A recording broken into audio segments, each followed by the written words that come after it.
আবারও ভারত বাংলাদেশ সীমান্তে উত্তেজনা, আবারও বিজেপির উস্কানি। আর এবার উত্তর দিনাজপুরের হেমতাবাদে সীমান্তে 150 গজের মধ্যে বিজেপির বাংকার।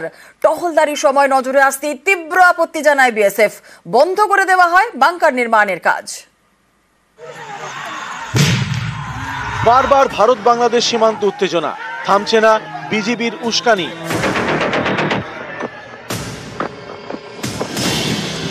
কখনো কোচবিহারে, কখনো মালদায়, এবার উত্তর দিনাজপুর। সীমান্তের 150 গজের মধ্যে বাংকার তৈরির ছক বিজেপির। সেই কাজ বন্ধ করে দিল বিএসএফ। উত্তর দিনাজপুরের হেমতাবাদের শিমুলডাঙ্গা বর্ডার আউটপোস্ট।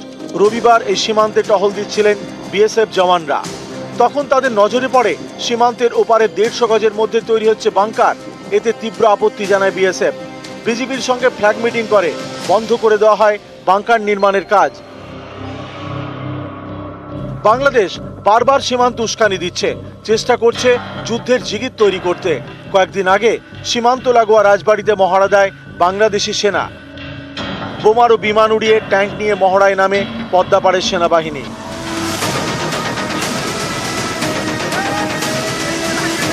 সম্প্রতি মালদার সুখদেবপুরে উত্তেজনা তৈরি হয়।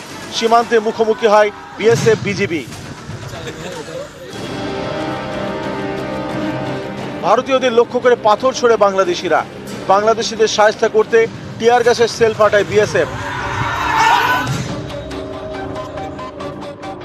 কোচবিহারের মেখলিগঞ্জ। সম্প্রতি এখানকার সীমান্ত এলাকায় বেড়া দেন স্থানীয়রা, বাধা দেয় বিজেপি, কিন্তু তাতে গ্রামবাসীরা দমেননি।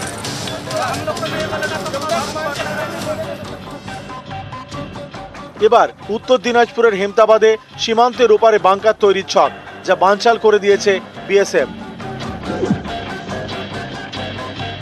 নিউজ 18 বাংলা।